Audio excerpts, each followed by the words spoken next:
तो दोस्तों आज फरवरी की 12 तारीख है और आज का जो ये वीडियो है ये मोगरा फ्लावरिंग प्लांट पर है। बहुत दिन से आपकी रिक्वेस्ट आ रही थी कि मोगरा को लेकर जो वीडियो है वो शेयर कीजिएगा। तो आज की इस वीडियो में ये जो मेरा मोगरा का पौधा है इसकी मैं शेयर करूँगा किस तरह से अब गर्मी के मौसम में इस पौधे को फूलों के लिए तैयार करना है। जैसे कि आप सब दोस्त जानते हैं कि मोगरा जो है ये समर फ्लावरिंग प्लांट है और खुशबूदार पौधा भी है। तो ये पौधे बहुत ज़्यादा गर्मी के मौसम में ग्रो किए जाते हैं। अगर आपने अभी तक इस प्लांट को ग्रो नहीं किया तो एक ये पौधा ज़रूर ग्रो कीजिएगा इस सीज़न। आप सच्चाई मानिएगा, आप इसके जो फ्लावरिंग है वो देखकर हैरान रह जाएंगे। सबसे पहले तो आपको बता दूं वीडियो को स्टार्ट करने से पहले कि इस पौधे की जो लास्ट ईयर की फ्लावरिंग की वीडियो थी जब इसके फूल गर्मी के मौसम में खिले थे और एक बार नहीं लगभग 3-4 बार ये जो पौधा है ये लगातार कंटिन्यू जो फ्लावरिंग है वो गर्मी में करता है। तो इसकी जो फ्लावरिंग की वीडियोस का लिंक है वो डिस्क्रिप्शन में दे दूंगा।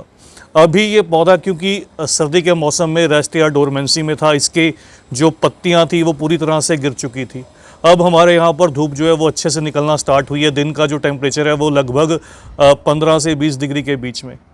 तो अब इसकी अगर आप नोटिस कीजिएगा, यहाँ पर आपको दिखाता हूँ, ये देखिए इसकी यहाँ से आपको नज़र आएगा ये इसकी जो नई ग्रोथ है ये निकलना स्टार्ट हुई है। तो मीन्स अब इस पौधे ने नींद से जो है वो जागना स्टार्ट कर दिया है। तो अब ये राइट टाइम है इस पौधे पर काम करने का। जब भी आपके पौधे रेस्ट या डोरमेंसी में से बाहर आएँ और वो सक्कुलेंट पौधे ना हो, ख़ासतौर पर इस तरह से अडेनियम के पौधे ना हो, क्योंकि इनमें तो एनर्जी जो है वो स्टोर रहती है, लेकिन इन पौधों में ऐसा नहीं होता, ये पूरी तरह से रेस्ट में रहते हैं।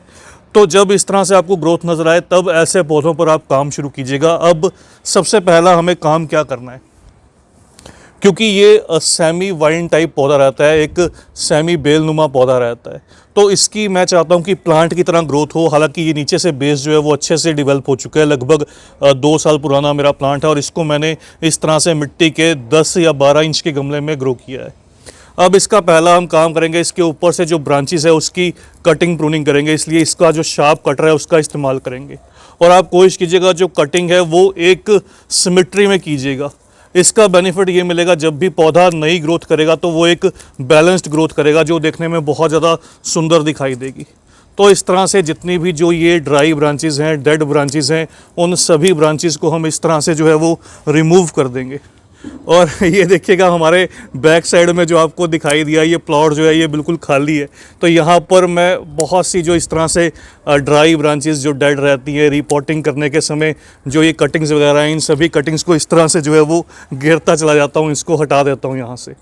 तो इस तरह से मैं इस सारे पौधे की जो है सबसे पहला जो काम करूँगा वो प्रूनिंग का करूँगा, इसकी कटिंग करूँगा। इस तरह से सारी इस पौधे की जो है वो कटाई छटाई कर लूँगा। तो ये देखिए हमारी जो कटिंग है वो कंप्लीट हो गई है। पौधे को मैंने कह सकता हूँ कि हार्ड प्रून किया है।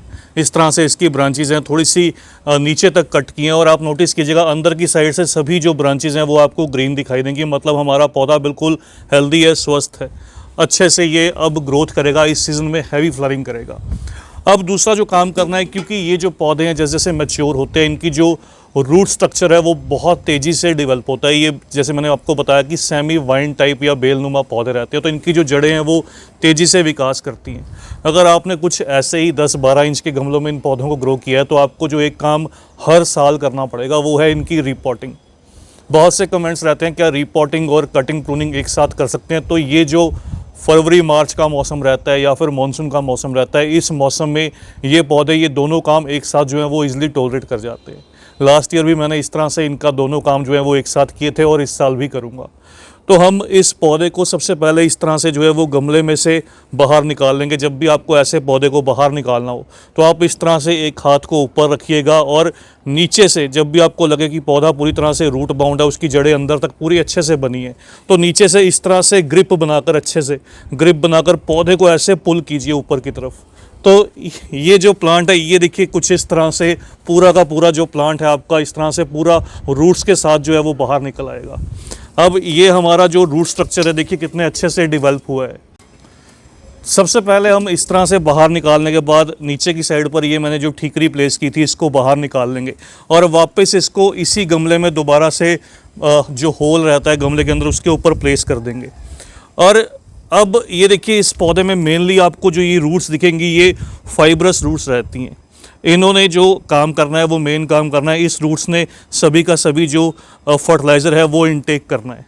तो हमें क्या करना है, इन रूट्स को ज़्यादा ब्रेक नहीं करना, इनको ज़्यादा तंग नहीं करना, बस नीचे से हल्के हाथों से।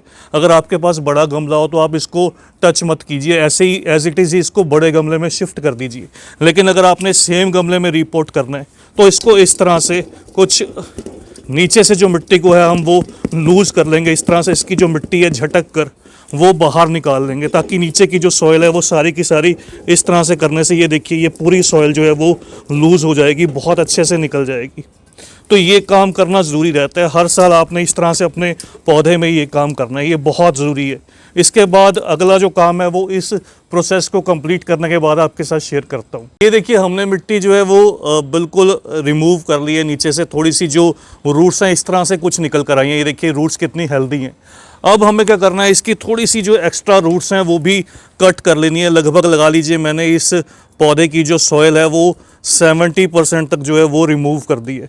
तो 70% इसकी जो सॉइल है वो रिमूव करिए। अब इस तरह से सारी की सारी इसकी जो रूट्स हैं, ये थोड़ी थोड़ी रूट्स जो हैं वो सारी की सारी इसकी कट कर देंगे, और ये फिर से अपनी जब नई ग्रोथ करेगा तो इसको फिर से एनर्जी मिलेगी और ये अच्छे से फ्लावरिंग भी करेगा।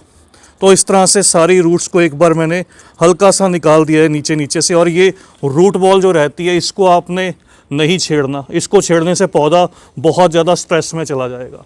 तो अब इसको ये देखिए हमारा ये रिपोर्टिंग के लिए बिल्कुल रेडी है।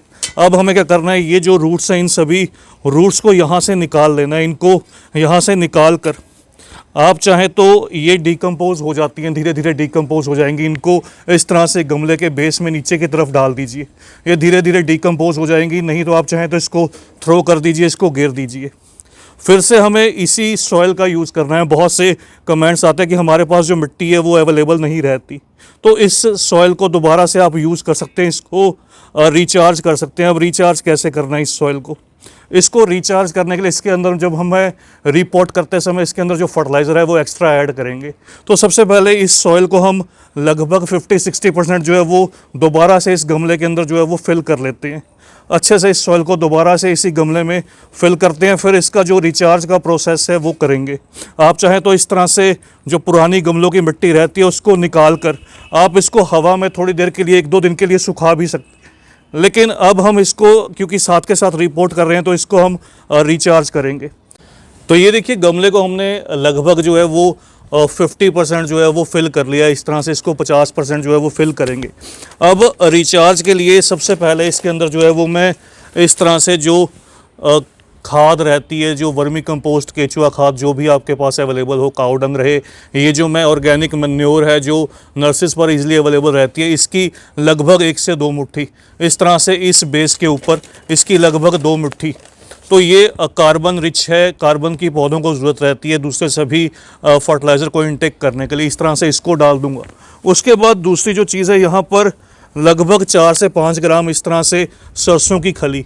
सरसों की खली बहुत बढ़िया सोर्स रहता है न्यूट्रिएंट्स का प्लांट्स के लिए। तो इस तरह से सरसों की खली को इसी मिक्स के ऊपर इस तरह से जो है वो मिट्टी के ऊपर डाल दूंगा, और साथ में केवल इस तरह से थोड़े से दाने डीएपी के। डीएपी जो है वो रूट्स को दोबारा से अच्छे से ग्रोथ देगी, और इस तरह से इसके बेस में, क्योंकि ये हार्डी प्लांट है, ये कुछ दाने लगभग 2-3 ग्राम जो डीएपी है वो डाल दूंगा। एकदम से हम इस प्लांट को इसके ऊपर नहीं सेट करेंगे। इसके ऊपर एक जो लेयर है इस तरह से एक मुट्ठी जो खाद ये जो मिट्टी की है वो इस तरह से लगा देंगे, ताकि जो रूट्स हैं वो डायरेक्ट इसके टच में ना आए। तो इस तरह से एक लेयर जो है वो मिट्टी की लगाकर इस तरह से प्लांट को दोबारा से बीच में सेट करेंगे, और रिमेनिंग जो हमारी सॉइल है उसको साइड पर फिल कर देंगे। तो इस तरह से आप अपने पौधे को रिपोर्ट कीजिए और इसकी कटिंग प्रूनिंग कीजिए। अब जो लास्ट काम बाकी है वो रिपोर्टिंग के बाद का है। जब रिपोर्टिंग पूरी तरह से कंप्लीट हो जाएगी, फिर एक बहुत ज़रूरी फर्टिलाइज़र जो रहता है वो पौधे को देना पड़ता है, ताकि ये जल्दी से इस रिपोर्टिंग की स्ट्रेस में से बाहर आ पाए और अपनी नई ग्रोथ जल्दी से स्टार्ट कर पाए। बहुत बार आप कहते हैं कि पौधे को रिपोर्ट तो किया, लेकिन उसके बाद जो पौधा है वो पूरी तरह से स्ट्रेस में चला गया, उसकी जो नई ग्रोथ है वो नहीं निकल पा रही। तो वो क्या रीज़न रहता है, किस तरह से पौधे को स्ट्रेस में से बाहर निकाला जाता है, ये जो प्रोसेस है ये आपके साथ अब शेयर करूँगा। तो ये देखिए इस तरह से हमने सारी की सारी मिट्टी को फिर से यूज़ कर लिया। इसको पूरा का पूरा जो पौधा है वो फिल कर दिया। और ये देखिए हमारा जो पौधा है फिर से अपनी नई ग्रोथ के लिए बिल्कुल लगकर रेडी हो चुका है। अब ये फिर से अपनी जो नई ग्रोथ है वो स्टार्ट कर देगा। अब हमें जो लास्ट में काम करना है वो ये करना है कि इसके अंदर जो है वो इस तरह से जो लिक्विड रहता है, ये क्या चीज़ है, ये ह्यूमिक एसिड है। ह्यूमिक एसिड लगभग 3 ml मैंने इस तरह से 1 लीटर पानी में डिज़ोल्व किया है, क्योंकि अभी हमने इसकी रूट्स को जो है वो सेट करना है। ह्यूमिक एसिड जो रहता है ये एक तो फाइब्रस रूट्स, जो वाइट रूट्स रहती हैं उसकी ग्रोथ में हेल्प करता है। पौधे को सभी तरह के जो कह सकता हूँ कि जो स्ट्रेस रहती है उससे भी ये रिलीव करता है। तो इस तरह से इसकी नई ग्रोथ को जल्दी से स्टार्ट करने के लिए ह्यूमिक एसिड इस तरह से मैं गमले की मिट्टी में इस तरह से मैं ऐड कर दूंगा। और जो भी मेरे दोस्त नई सॉइल मिक्स बना रहे हैं, जिनकी पुरानी मिट्टी सही से नहीं बनी, तो कोशिश कीजिएगा एक हिस्सा मिट्टी, एक हिस्सा खाद, एक हिस्सा जो रहती है वो रेत सैंड या बजरी, और एक हिस्सा जो रहती है वो कोकोपीट। इस तरह से 4 हिस्से में आप जो है वो इसकी मिट्टी रेडी कीजिएगा। तो ये 1 लीटर पानी, 3 ml जो ह्यूमिक एसिड है, इस तरह से मैं गमले की मिट्टी में अच्छे से डाल दूंगा और लगभग इस पौधे को अगले 4 दिन के लिए सेमी शेड एरिया, जहाँ पर कुछ देर की धूप मिले, लगभग सुबह सुबह की धूप मिले, वहाँ पर प्लेस करूँगा। और 4 दिन के बाद इसको फुल सनलाइट, आजकल गर्मी का मौसम अभी बहुत ज़्यादा स्टार्ट नहीं हुआ, पूरी धूप, वैसे भी ये जो पौधे हैं ये पूरी धूप पसंद करते हैं, तो इनको फुल सनलाइट में प्लेस करेंगे। उसके बाद जैसे जैसे इसकी नई ग्रोथ निकल कर आएगी, फिर आपके साथ जो इसकी अपडेट है वो भी शेयर करूँगा। और नेक्स्ट जो फर्टिलाइज़र है इसका पार्ट 2, जो नेक्स्ट फर्टिलाइज़र इसकी नई ग्रोथ के बाद, अभी हमने जो इसको फर्टिलाइज़ किया है वो इसकी ग्रोथ के लिए किया है, तो इसकी ग्रोथ के बाद फ्लावरिंग के लिए जो फर्टिलाइज़र इसको फीड किया जाएगा वो भी आपके साथ शेयर करूंगा। तो बस दोस्तों, आज की इस मोगरा की वीडियो में इतना ही। जल्द ही मिलते हैं किसी और नए टॉपिक के साथ, किसी और नई वीडियो के साथ। तब तक के लिए bye, happy gardening, take care.